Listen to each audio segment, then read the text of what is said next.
Okay, it's working now.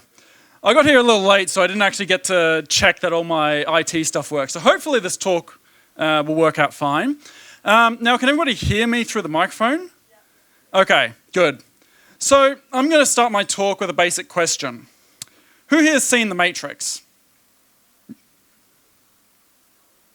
Okay, so for those of you who have been living under a rock for the last 20 years or so, The Matrix is a science fiction film where the protagonist realizes that the world that he lived in, that he grew up in, everything that he can feel, smell, taste, breathe, it's all a simulation.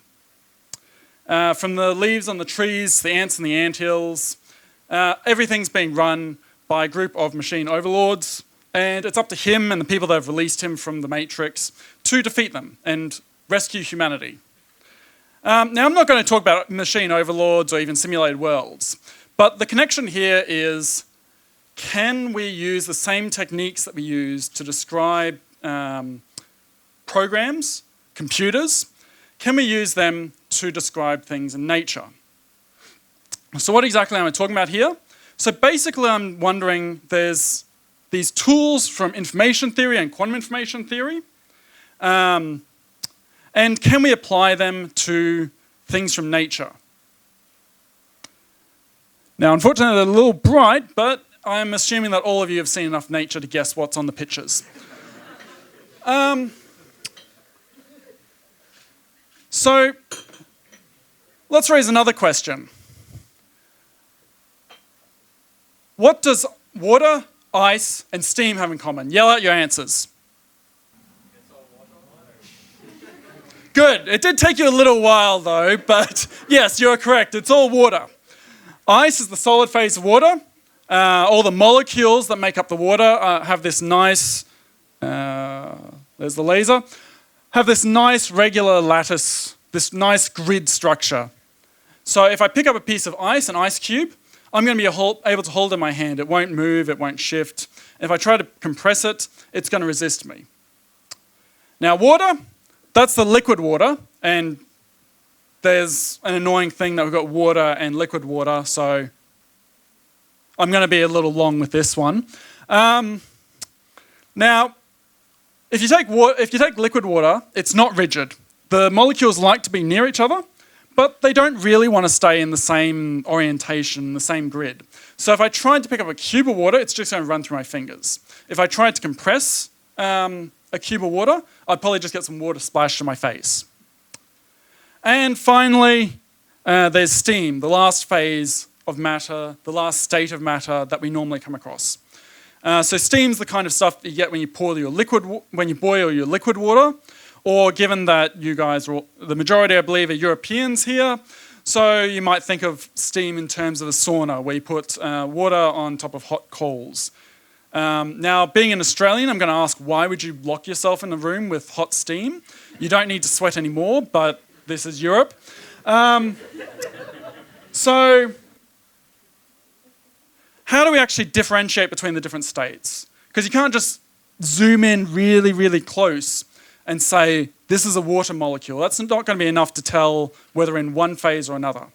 So we have these qualitative differences. Essentially, that ice is rigid.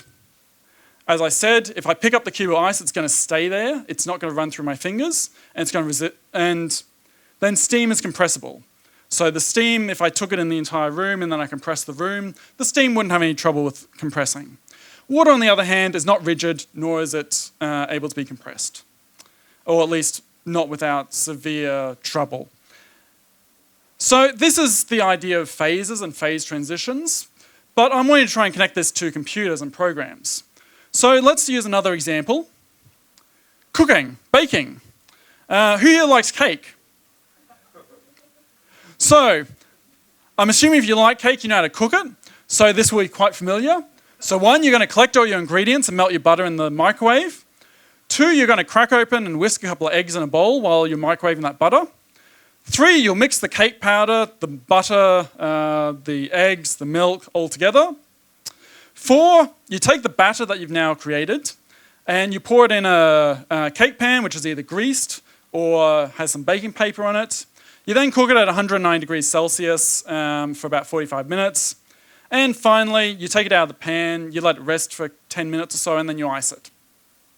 And now you've got your cake. But what happens if we vary a couple of these ingredients, these instructions?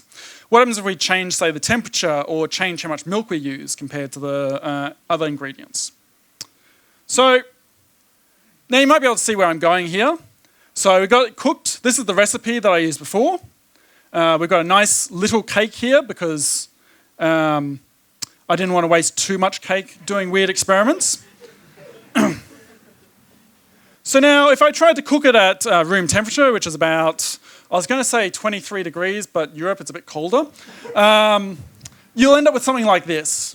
45 minutes later, after putting it in the oven and not turning the oven on, this is what you've got. Now, if you turn the temperature up a bit more, this is what you get. Both of these, not really a cake. Maybe edible, but not really. They're not cake edible. So that's a kind of qualitative feature that we're going to use here. Now, let's add another parameter. How much milk do we use? Now, we're going to use no milk, and then we're going to bake this powder. Again, that's probably not going to give us a cake. What about if we use all the milk? I'm not going to boil milk in my oven, so you need to imagine what would happen if I put that in the oven. But now you've seen this. Now I'm going to add an extra thing. And then you can kind of imagine that maybe these are a bit like phases. You've got your cake phase, your uncooked phase, your burnt phase, your powder phase, and your milky phase. So this is a little different to what we normally think about with phase and phase transitions, but maybe this is starting to convince you there's some connection between programs and this natural phenomena of phases and phase transitions. But before I dig into it anymore, I've jumped through a number of hoops already. Why should I bother to make these connections? What am I interested in? Why do I care? And why should you care? So, basically, it's a very interesting question. Could you actually see reality the same way you see computer programs? And that's kind of really why I'm interested in it. Because it sounds cool and it's interesting and it's pretty weird. But I'm not going to say just like movies such as The 13th Floor, The Matrix, which I've already mentioned, but we've already kind of seen some of that stuff appear. So there's this massive multiplayer online game called World of Warcraft, or WoW. They accidentally simulated a pandemic, I think 10 years ago. I can't remember exactly when, but when COVID came out, I started seeing some news sites saying it's kind of similar to, this pandemic's kind of similar to COVID. Don't know how much I trust it, but at least you're starting to see that nature's somehow been related to this computer program without even trying.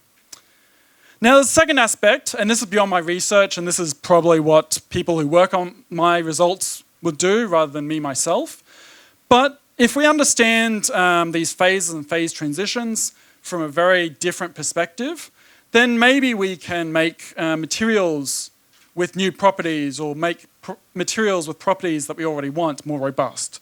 So things like superconductors or invisibility cloaks, which they actually are working on, believe it or not. This is a figure from a paper where they talked about it. Or something called superfluids. So again, going back to really cold temperatures.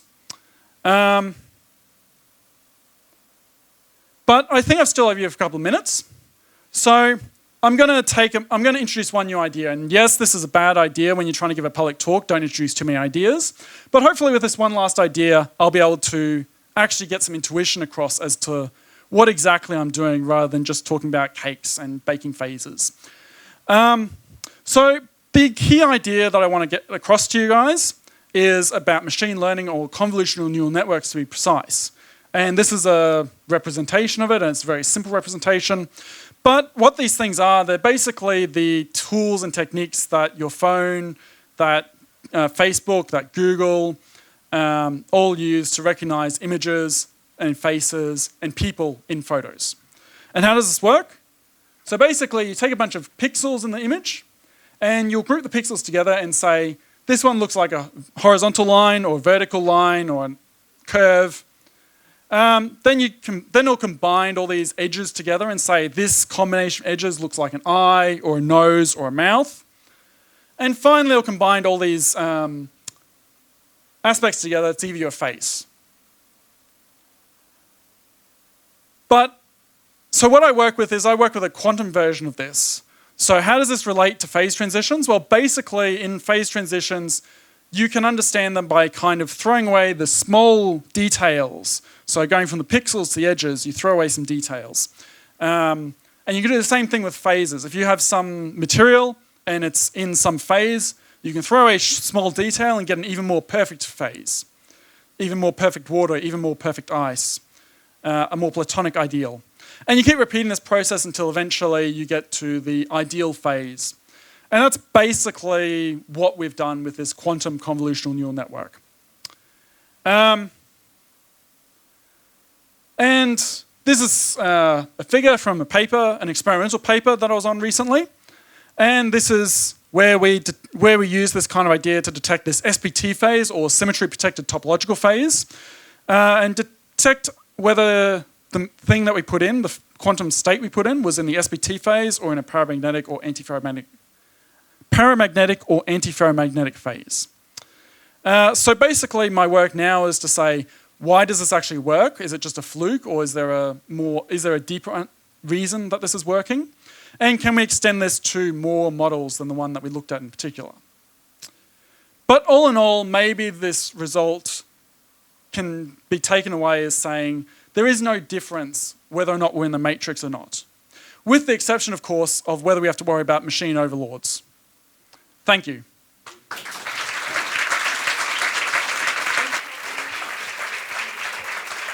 Thank you very much for showing us how to bake cake as a physicist and how to relate this to very interesting quantum research.